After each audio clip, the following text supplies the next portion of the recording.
Greetings. Another day, another story that'll make you holler, but it won't make you live in squalor. Let's see what we got for today because we want to jump right on into it. Proverb for today is, he who wears fine clothes shall go about in rags. He who wears fine clothes shall go about in rags. That's a rag. No, that's riches to rags story instead of a rags to riches story. Okay, they got it in the reverse. Poem. Oh, and that's from Mauritania. Okay, proverb from Mauritania. Poem today is the oldest reason in the world. And let's just see what the heck is the oldest reason in the world. See if I can find it real quick here. Just had it there a minute ago. Now it wants to disappear on me. Let's see. Oldest reason in the world. I don't know where my thing went to. The oldest reason in the world.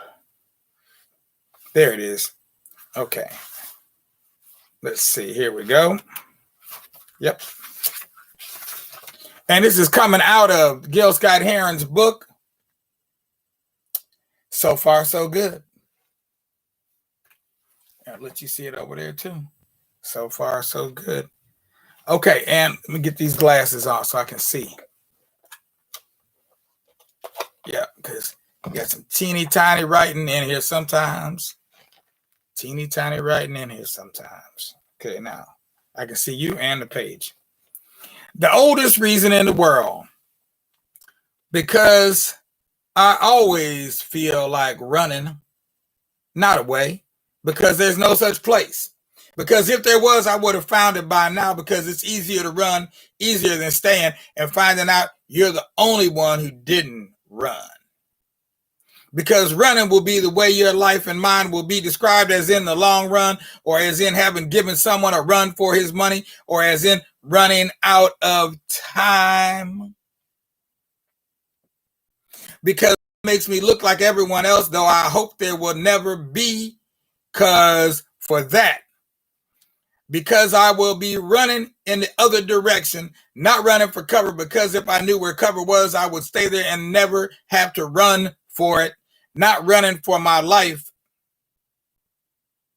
because I have to be running for something of more value, to be running and not in fear, because the thing I fear cannot be escaped, eluded, avoided, hidden from, protected from, gotten away from, not without showing the fear as I see it now.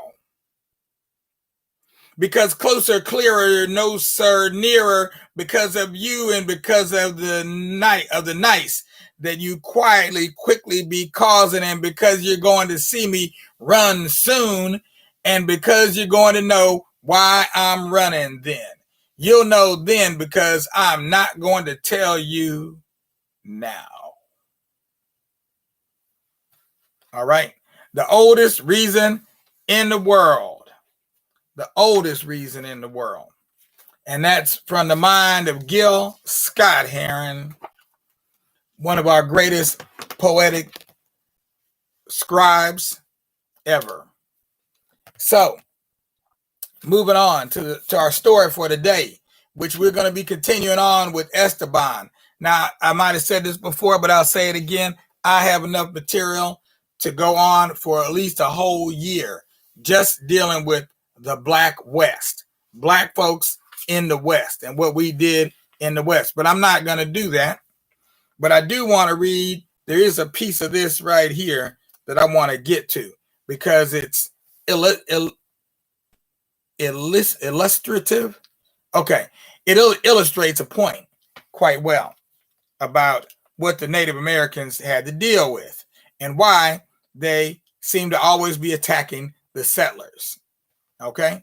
Why did they do that? Because it's always important what somebody did, but it's even more, sometimes it's even more important to know why they did what they did. And that's what I want to get to here. All right. So we're dealing with Esteban and the fact that he could easily speak he learned to speak with the natives, the leaders of his party, the conquistadors, did not think that the natives were on the same level as them, and they didn't want to get anybody thinking that that was the case. So they would refuse to talk to them, refuse to learn their lesson. So they were dumb to their their language by choice, not because they couldn't, but because they refused to learn. Okay, you can see children like that too sometimes in school. Child just refuses to learn. So we're going to go back here just a little way. Though Cabeza did not say so in his report, it seems likely that Esteban was the interpreter. He did all the talking with the Indians at later times. He spoke Spanish easily, and though he did not know the language of the four captives, he had that golden rattle to help show what Narvaez wanted. Gold, he asked. Do you have gold? You got this stuff over here, pointing at the rattle with his hands and shaping large, huge piles of gold and castles of gold. The Indians answered with signs and words. To the north, they told him, there was everything the strangers wanted. A large town called Appalachian is the place they needed to be. These people were very rich. They were the richest of all the peoples in that whole entire region. Esteban watched the Indians closely. He was trying to learn each sign that they made, each word they spoke, but he was puzzled. To the north, he could see nothing but scrub oaks and pine trees growing low and twisted over the flat, sandy land. How far is this Appalachian? He asked. Oh, very far, the Indians replied. It is many days' journey from here. They meant by walking, because at that time, they didn't have horses. Horses were imported from the east. Then one of the Spaniards forward impatiently. He gave the black interpreter a handful of corn. Like many others with Narvaez, he had come to settle in the new land. He was looking for a place to build a home and plant fields. Esteban showed the corn to the Indians. The people of Mexico grew corn, he had heard. Perhaps these people did too.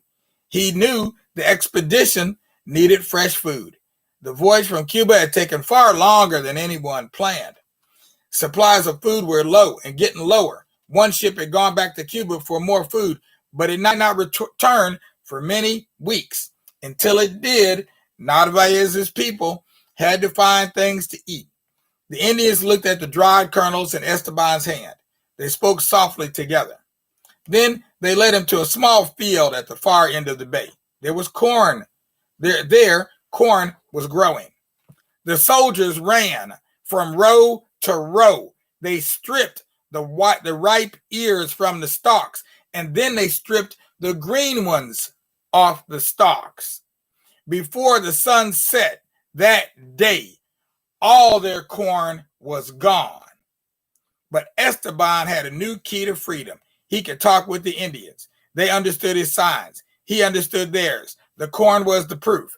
Unfortunately, they had no more corn, and they grew no other crops. Now, in nature, the only other critter that I know that would compare to these Spaniards that ran in there and ripped off not only the ripe, mature corn ears, but even the green ones that weren't ripe yet. They couldn't let them stay on the stalk to ripen to maturity. Now these fools were into some other kind of stuff. So what they did is they outdid themselves, because now they had no more corn. So what ended up happening is that they acted like these bugs that I'm hearing about now. I was watching it on the BBC yesterday.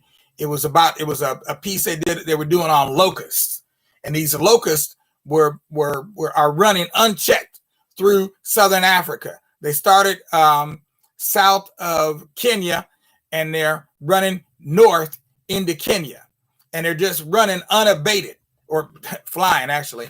But they have gone through so many generations, and every time they go to another generation, there's 20 times more than there were before. So as they do this, they're devastating whole areas. Anything living. They eat all the leaves, all the fruit, whatever they can find that's green, they eat it all. And when they're gone, the people starve. This is what they call a plague of locusts. And they've talked about it in the Bible before, a plague of locusts, and how bad that was, and how that was a curse from God, etc. Well, that's how the Spaniards acted when they came when they first encountered their first group of Native Americans on their very first trip to the mainland of North America. This was their calling card. So, there's a saying, it goes, you can only meet somebody for the first time once. Once you met them for the first time, your impression of them is set in stone. Your very first impression is going to be remain with you for years later. It'll take them a long time to change that first impression and give them a second impression of you. So from there, they ended up having to, they lost all their horses. They ate the horses. They ended up having to walk and make a boat and do all kind of things and go on that trail I showed you before. But we're going to leave off here with Esteban for today. But I am going to show you a picture here that I have of an artist rendition of Esteban. Now, I showed you one yesterday. I showed you this one here. Artist rendition of Esteban. Right? There you go. They call him Esteban, Estebanico, Esteban. It's all the same thing. It means Stephen in Spanish. Okay? Or little Stephen. When you have the eco on the end, that turns it into a diminutive, they call it. Okay? Now, there you see one rendition of him. And you notice his clothing doesn't look real fine. It's just real kind of toned down. Well, here's another artist rendition of Esteban. Another artist rendition of Esteban. Now here you see him dressed in the clothes of a conquistador with the greyhound dogs, which I don't know where they came from. He's got a sword. He's got a scabbard over here, a little short knife over here. He's got a pouch, maybe to carry some things in. I don't know what he's carrying in there. And he's got this golden rattle.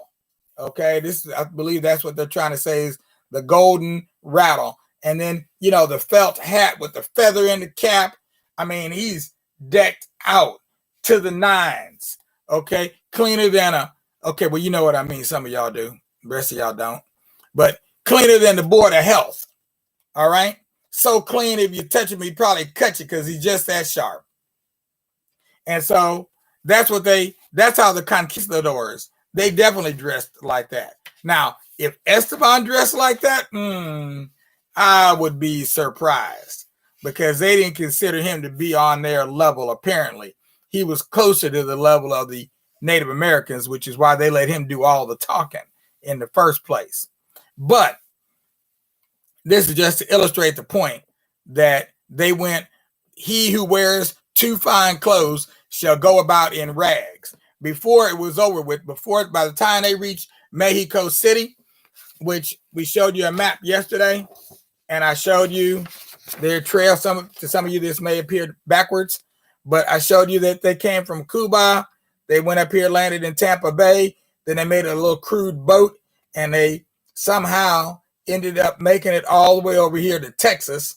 So that way they avoided the Native Americans, but they couldn't avoid that Grim Reaper because some of them still died. More of them still died along the way, but some of them did end up, including Estebanico, landing here and around Galveston, Texas, and then they continued walking here, all the way around over here, all the way down over here. I think this is Baja, California. Well, it's close to Baja. It's not Baja, but it's on the other side away from Baja. All the way down here to Mexico City down here. That's a good another 1,000, 2,000 miles or so, because they took a very circuitous route from Texas all the way over here down to Mexico City. Okay. And so by the time they got there, yeah, they were looking like some Native Americans themselves. They didn't have all that fine clothing that they brought with them from Europe. That had all been tattered and shredded to rags.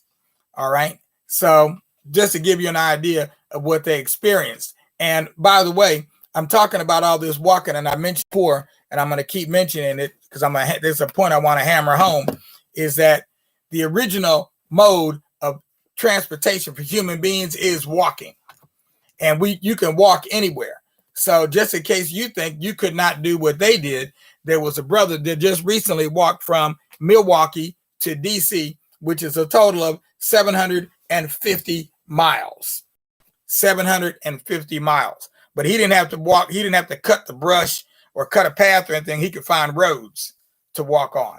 So that was a little bit better, although he did end up in jail at least once on that trail. So that slowed him down a little bit. But meanwhile, we're out of here. We appreciate all the donations people have been sending in.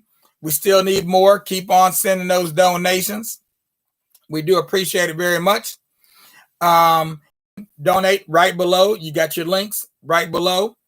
And what's the other thing? We are a nonprofit organization. We are totally funded by you, and we like to maintain our independence by being funded by you, as opposed to who? GM, McDonald's, Disney. How would our story change if they were our sponsor? That's the question I want y'all to think about as you think about making a donation. Even a $5 donation is still a donation. All right. Peace out without a doubt. I'll be black here tonight at 9. This is Doc Ock at noon and 9 signing out. We'll see you later, and later will be greater.